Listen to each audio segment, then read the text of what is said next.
Satu dua tiga, Epento Podcast. Baik, Assalamualaikum warahmatullahi wabarakatuh. Jumpa kembali bersama kita di Epento Podcast. Para pemirsa dan permata lover yang dirahmati Allah, pada hari ini spesial kita berjumpa di acara Epento Podcast, sebuah acara yang luar biasa, bisa menginspirasi kita semuanya. Semoga menjadi masyarakat yang cerdas, masyarakat yang kuat, dan masyarakat yang tentunya diberkahi oleh Tuhan. Nah, salam sapa kami, karena kita di bumi Amungsa tidak afdol kalau kemudian kita menggunakan sapaan khas kita. Amolongo Nimawitimi Wemimika. Alhamdulillah. Hari ini kita kedatangan tamu yang spesial. Tamu yang seringkali kalau kita lihat di TV-TV wirawiri mungkin ya, dengan proses penangkapan, proses investigasi tentu yang berhubungan dengan kasus-kasus yang sifatnya sebenarnya sangat kita kenal di sekitar kita, bahkan sangat mengkhawatirkan untuk generasi kita hari ini. Oke, selamat pagi Pak Kompol Mursaling SH.MH. Selamat pagi. Oh, Masya Allah, semakin energik saja ya sepertinya ya. Alhamdulillah. Ya. Jadi Pak Mursaling SH.MH ini adalah salah satu tokoh kita yang hari ini beliau menjabat sebagai Kepala BNN Kabupaten Mimika. Selamat datang di Epento Podcast, Pak Kompol Mursaling. Terima kasih. Keluarga sehat-sehat Pak ya? Alhamdulillah. Masya Allah ya. Nah, kawan-kawan, kita di kesempatan hari ini ingin sedikit membahas seluk-beluk bagaimana sih penanganan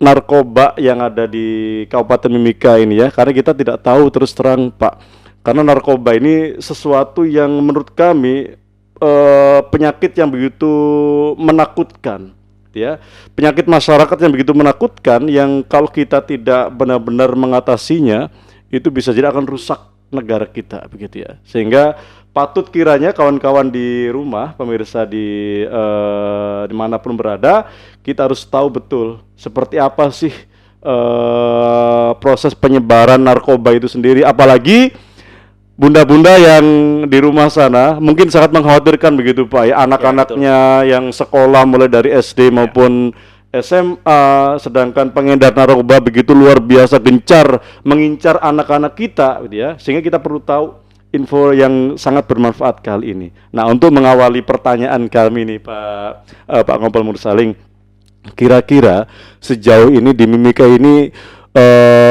kekhawatirannya, tingkat kekhawatirannya untuk penyebaran narkoba itu seperti apa begitu ya, sehingga kita patut kemudian waspada begitu.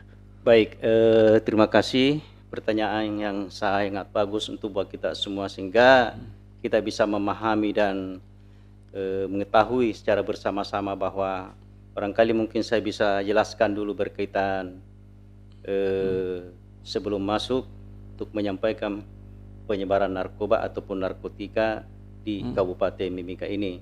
Sebenarnya kita ketahui bersama bahwa tiap tahun, tiap bulan, bahkan ada peningkatan jenis narkotika, di mana jenis narkotika sebanyak 282 jenis narkotika golongan 1 yang berkembang saat ini di seluruh Indonesia. 282. Masya Allah. Nah, oleh karena itu, untuk Kabupaten Mimika, hasil pemetaan dan penyidikan kita yang selama ini, bahkan kita sudah lakukan proses penyidikan atau proses hukum, yaitu ada 3 jenis yang berkembang di Kabupaten Mimika ini. Pertama, jenis narkotika sabu-sabu, atau istilah kimianya yaitu metamfetamin. Kemudian yaitu ganja, atau istilah kimianya yaitu THC. Kemudian yaitu ada jenis narkotika yang terbaru yang awal ditemukan oleh BNN Kabupaten Mimika itu awal tahun 2020. Baru ini saja berarti ya. Ini yang marak sekali, dan kebanyakan para pengguna ataupun pemakai ini adalah di kalangan kaum remaja. yang masih duduk di bangku SMA atau SMK. Begitu, Pak Ustaz. Oke.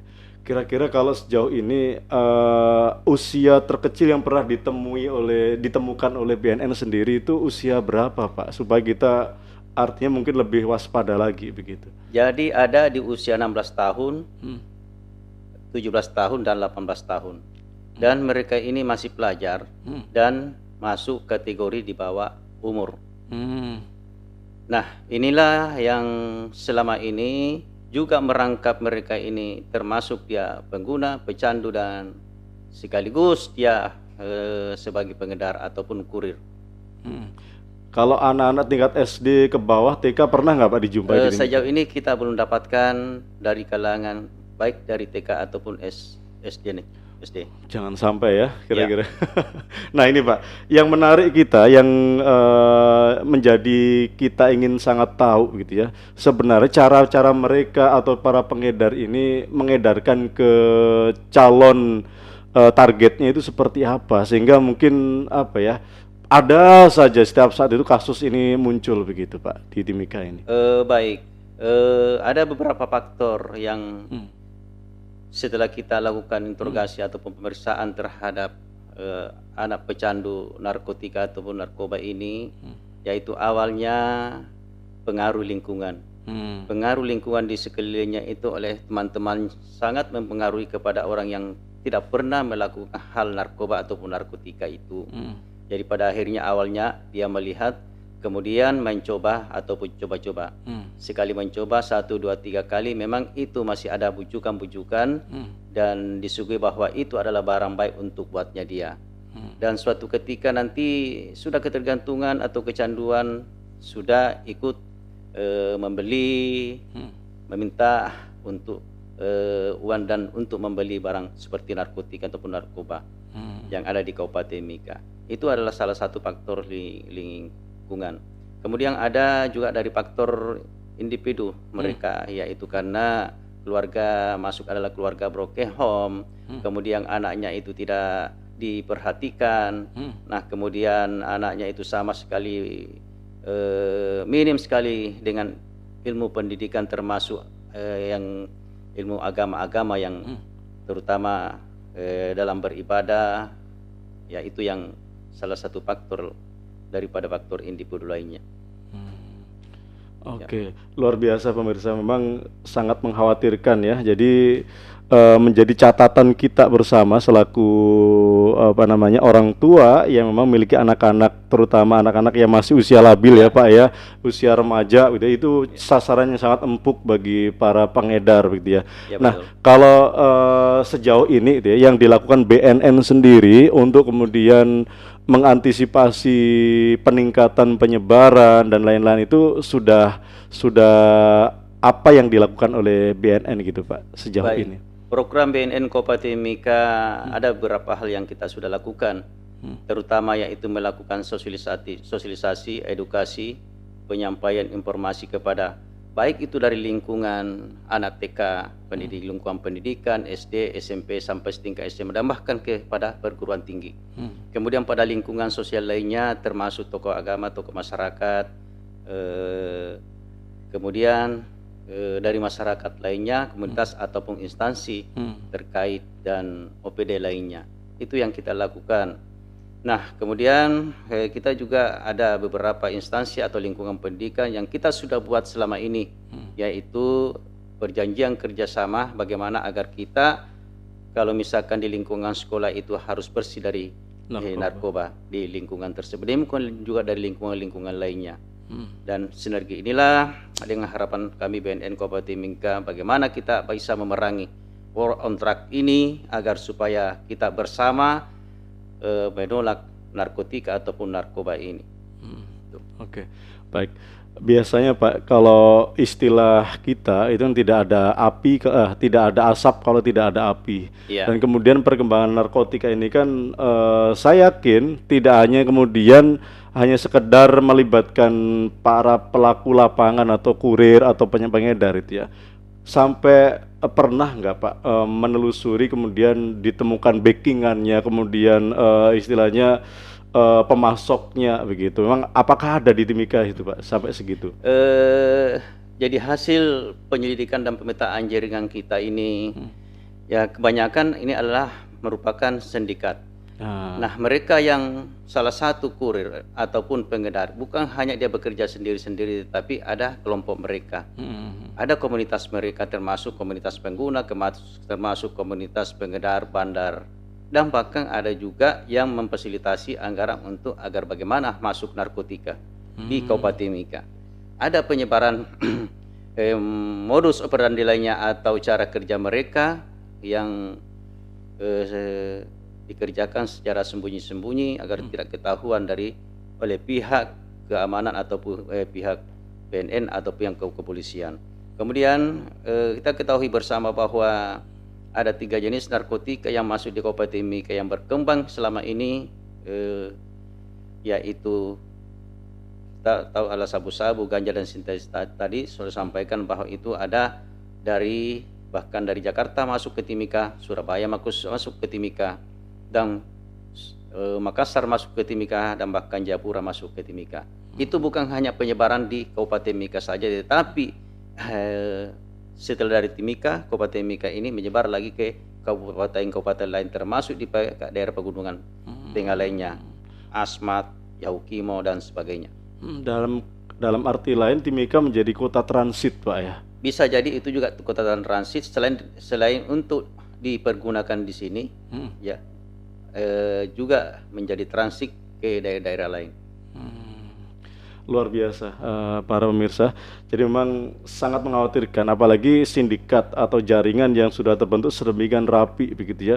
Sampai sejauh ini pernah membongkar sindikat besar Pak di Timika? Sampai pada bosnya begitu? Pernah kita.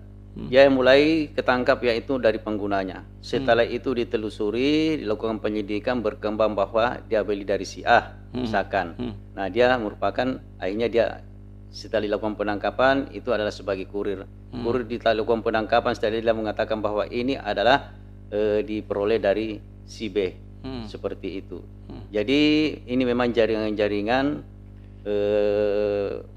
masalah narkotika yang ada di Kabupaten Mika, sindikat yang selalu bekerja sama antara pengguna, kurir dan bandar, dan bahkan ya itu yang mendanai.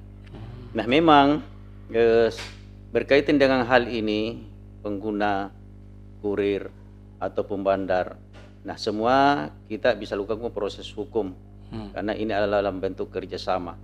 Demikian. Oke.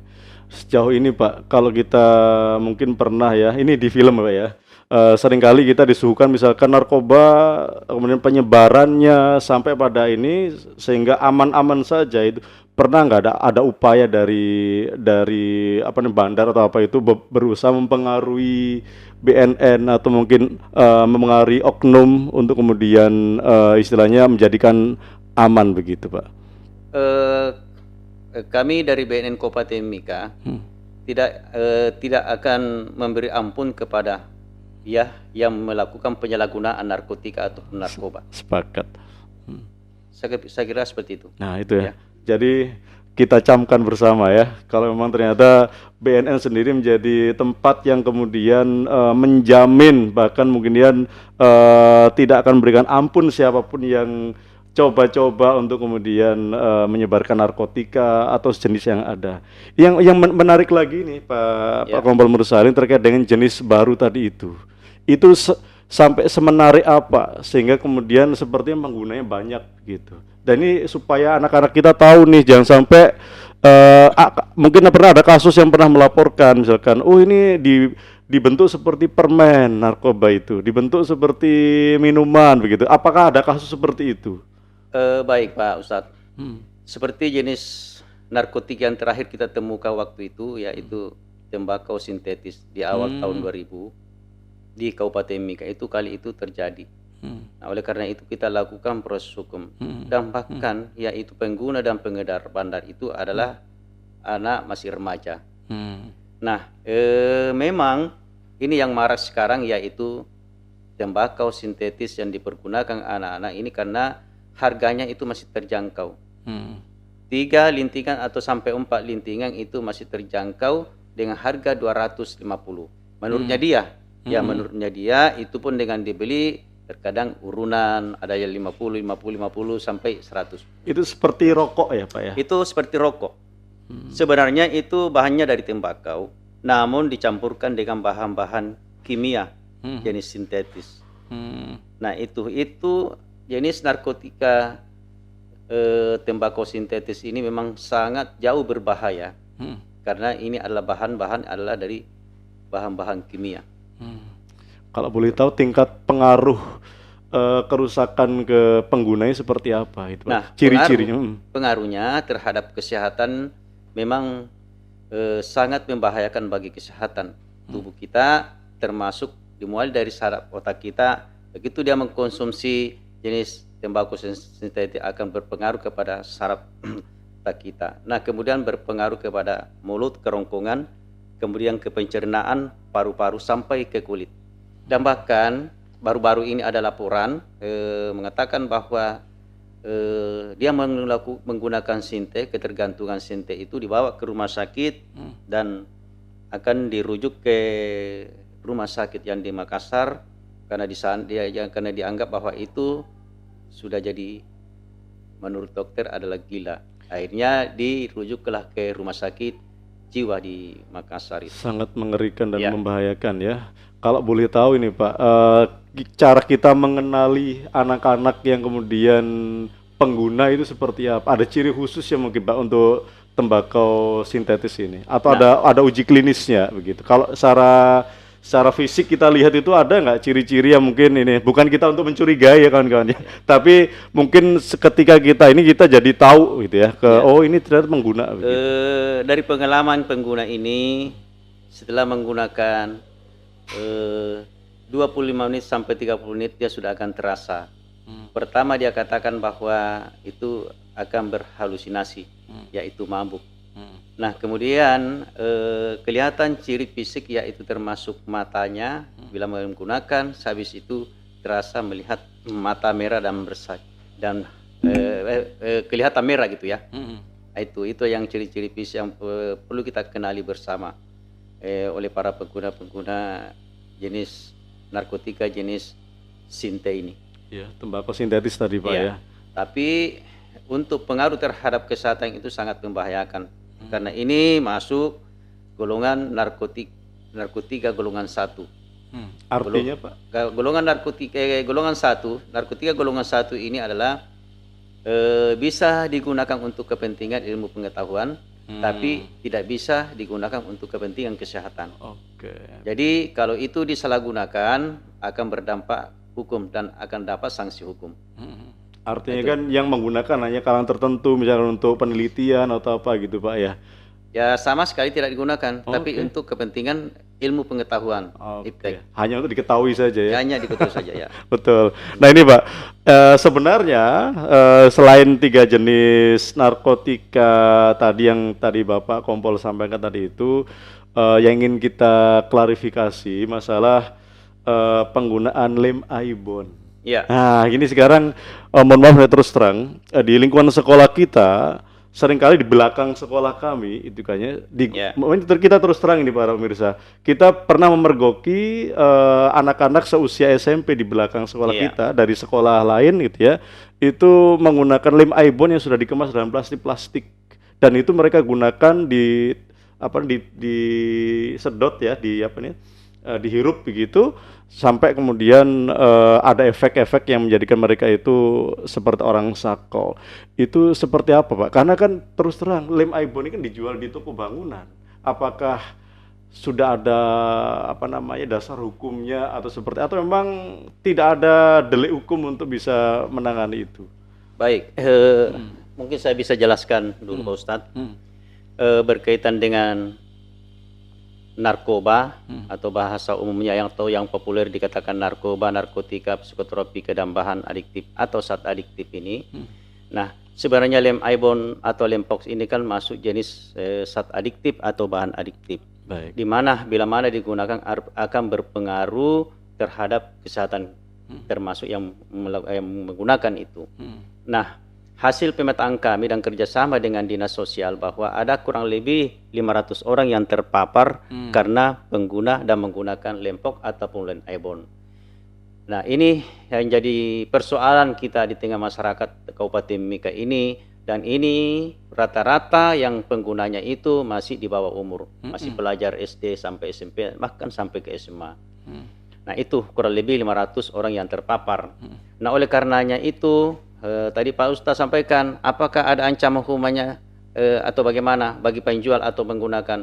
Sejauh ini belum ada dasar hukum bila mana kita menjual lempok ataupun lem airborne, itu belum ada payung hukum untuk kita bisa melakukan penindakan. Kemudian baik penggunanya apalagi. Nah, memang kami sudah berkoordinasi dengan Pemda Kabupaten Mimika dan ini akan kami lanjutkan juga, yaitu berkaitan dengan aturan, karena ini belum ada regulasi larangan baik yang menggunakan ataupun yang memproduksi ataupun menjual yang masuk di Kabupaten Mimika ini. Karena kita tahu sendiri bahwa para penggunanya ini adalah kebanyakan rata-rata di bawah umur dan masih pelajar. Betul Pak, kalau kita lihat bahkan di jalan-jalan terbuka seringkali kita melihat begitu Pak ya. Bapak sendiri kan pernah melihat langsung begitu ya, gimana lem airborne itu seakan-akan anak itu menjadi konsumsi biasa begitu. Kita berharap ya pemirsa di pemerintah Kabupaten Mimika beserta BNN bisa ada regulasi hukumnya itu ya, sehingga apa ya, paling tidak kita bisa menyelamatkan generasi anak-anak Mimika. Dan terus terang memang rata-rata kalau boleh kita jujur itu saudara-saudara kita yang memang penduduk asli begitu banyak yang kita temui dengan bebas menggunakan lem airborne, itu sangat mengkhawatirkan begitu Pak. Itu sampai ke regulasi itu kira-kira upayanya yang dilakukan oleh BNN dan Pemkab sendiri sejauh ini seperti apa? Waktu itu kami sudah berkoordinasi dengan Kabak Hukum untuk menyampaikan saran, dari BNN menyampaikan saran, karena ini sudah ditemukan hasil koordinasi komunikasi kami dengan Dinas Sosial agar dibuatkan regulasi. Yaitu artinya karena lem ini juga penting untuk digunakan sebagai bahan mebel dan sebagainya. Nah, oleh karenanya itu perlu dibuat aturan regulasi, yaitu tempat penggunaannya, tempat penjualannya di mana. Itu karena kita tahu bahwa ini mudah sekali didapatkan. Ya kios-kios juga bisa menjual. Betul. Nah, kalau ini ada regulasi yang ada, dibatasi umur pembelinya, ataupun kalau sekalian kalau ada yang membeli harus membawa KTP. Itu saran kami. Karena kita temukan rata-rata ya di bawah 18 tahun ke bawah. Itu yang banyak menggunakan lem airborne atau lempok ini. Nah, itulah yang sejauh itu, tapi yang mudah-mudahan Pemda bisa membijaki dengan masukan-masukan yang kami sampaikan, sehingga kita bisa mencegah, paling tidak meminimalisir, yaitu para pengguna lempok ataupun lem airborne ini, sehingga anak kita bisa tidak terpapar lagi. Betul, dampaknya memang ini Pak, efeknya itu sangat luar biasa. Kita lihat ya, akhirnya mungkin muncul anak-anak yang ketergantungan sehingga butuh dana untuk ini, sehingga jadi peminta-minta. Itu banyak sekali kita dapati di Kabupaten Mimika ini begitu. Itu betul. Nah, dengan anak-anak kita ini yang sudah narkotika ataupun pecandu narkoba itu, ya terjadilah beberapa penyimpangan. Ya, bahkan bila mana tidak mendapatkan untuk membeli narkoba ataupun narkotika, bahkan lempok atau lem umum, pasti pelariannya akan melakukan pencurian. Kriminalitas. Betul. Nah, ini yang terjadi. Dan jadi memang ini ya Pak, efeknya itu berantai. Ini pemirsa bisa kita lihat, bisa jadi kenapa marak kasus pencurian atau mungkin kejahatan kriminal yang berhubungan dengan ini ya, menghilangkan harta atau yang lainnya. Salah satu awalnya bisa bermula dari narkotika, begitu Pak ya? Ya, bisa. Pada umumnya seperti itu. Nah, itu ya. Pasti pelariannya akan ke tindak pidana, baik itu kejahatan maupun pelanggaran. Oke. Nah, kira-kira nasihat Bapak untuk orang tua yang sampai hari ini memiliki anak-anak yang bersekolah gitu ya di Kabupaten Mimika, itu apa yang dilakukan supaya mungkin mereka terhindar, paling tidak sampai mengenal, mengenal saja, jangan sampai mengenal gitu ya. Terkait dengan narkotika yang sungguh-sungguh sangat mengkhawatirkan kita begitu Pak. Baik, harapan kami terhadap orang tua harus menjadi figur terhadap anak-anaknya. Kemudian orang tua juga harus selalu memperhatikan anak. Ya, bukan saja orang tua tetapi juga guru pada saat masuk sekolah perlu banyak menyampaikan hal-hal yang berkaitan dengan penyalahgunaan narkotika ataupun narkoba. Nah, kemudian orang tua juga perlu dengan adanya perhatian dan bimbingan, ya, bukan bimbingan ilmu pengetahuan saja tetapi bimbingan berkaitan dengan keimanan. Nah, itu yang utama. Saya kira dengan adanya juga bisa kita kerjasama dengan BNN dan antara seluruh elemen masyarakat ini kita dapat mengantisipasi agar jangan sampai narkotika ataupun narkoba ini setiap bulan, setiap tahun akan meningkat. Nah, oleh karena itu dari kami yaitu kita bersama-sama perangi narkoba atau war on drug.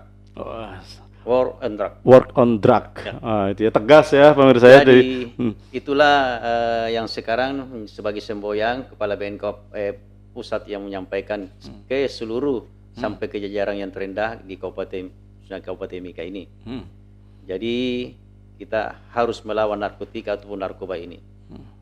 Oke, siapapun ya, artinya tidak peduli siapapun ya. Baik pemirsa, kita sudah berada di ujung acara Epento Podcast, gitu kan ya. Kita sudah ditemani oleh Bapak Kompol Mursalim SHMH. Pada kali ini banyak sekali ilmu yang kita dapatkan. Intinya kalau kita melihat dari percakapan kita hari ini untuk membentengi semua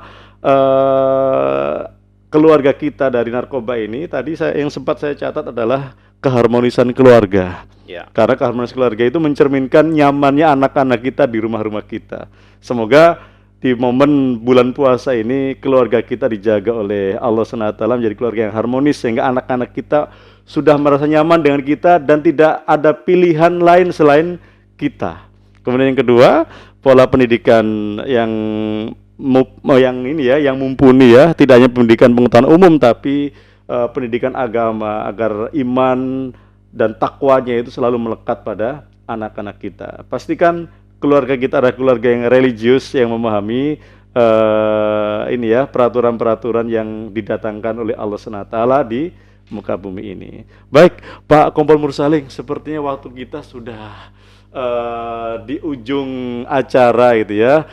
Terima kasih kami ucapkan kepada Pak Kompol Mursalim. Mohon tidak bosan-bosan ya untuk bersama-sama dengan kita ya. Baik, terima kasih. Kemarin sempat beliau menjanjikan ada contoh ini ya, contoh narkobanya. Saya penasaran sebenarnya.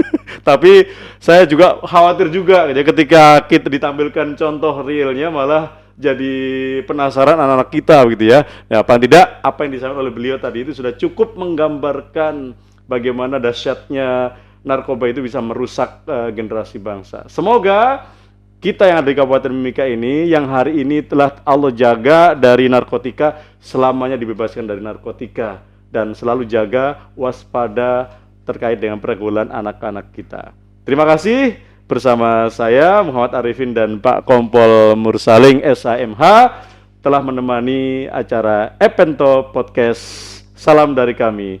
Amolongo Nimau Witimi. Assalamualaikum warahmatullahi wabarakatuh. Waalaikumsalam warahmatullahi wabarakatuh. Oke.